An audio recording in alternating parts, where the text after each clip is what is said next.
We should judge this pipeline based on whether or not it accelerates climate change or whether it helps the American people with their energy costs and their gas prices.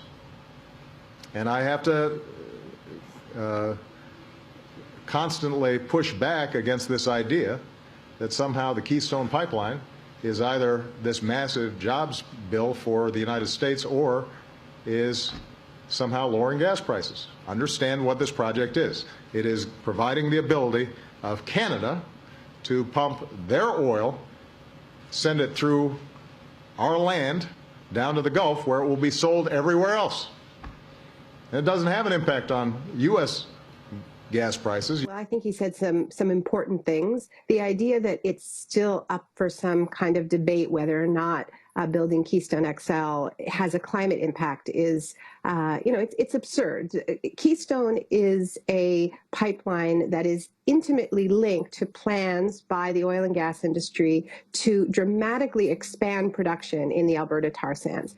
They have pipeline capacity, more or less, to get the oil out that they're producing right now, but they have active plans to double and triple production in the Alberta tar sands, digging up one of the highest carbon fuels on the planet with tremendous local impacts to health impacts to First Nations people, to Indigenous people living in that region, violating their treaty rights. And of course, when that oil is burned, it has tremendous climate impacts. It also has climate impacts in the fact that it's really, really difficult to get that tarry oil into a product that can be burned because it isn't liquid, because it is semi-solid. So it takes a huge amount of energy. This is why it is so carbon intensive to extract it and to refine it. It also takes a huge amount of water. So it obviously has a climate impact because it is linked to the expansion of the tar sands. Now, when this debate really started heating up 3 years ago, the tar sands were booming. And the message was, and when we first saw the first environmental assessments out of the State Department, basically what they were saying is Keystone doesn't matter to climate because they'll be able to get that expanded oil production. They'll be able to get it out another way, whether through trains, whether through other pipelines built through British Columbia, for instance, or built eastward through Eastern Canada.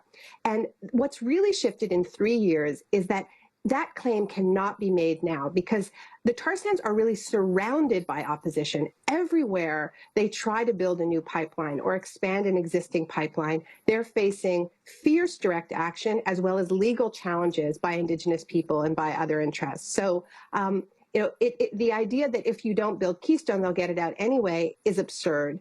Keystone it's not, a drop in the bucket when it comes to tar sands. If Obama said no to Keystone now, it could really be the nail in the coffin for an industry that is in crisis on multiple fronts because they have this huge problem of having a landlocked pool of carbon and no viable way to get that oil to the sea if they increase production at the levels they'd like to. Look, it's an encouraging line in that he's challenging the claim that this is a big job creator. It's an encouraging line in that he's clearly stating that this is about exports. It's not about supplying oil to the U.S. domestic market because, of course, that pipeline is being built to export terminals. And there's, frankly, a glut of oil in the U.S. since because of Bakken oil, because of shale oil. And this is also something that has shifted since this debate really, kicked off more than 3 years ago. At that time, it was sort of pre-domestic oil boom in the U.S. So the idea that oil was needed, that argument could be made more credibly, much more credibly than it can today, because there's actually an oversupply.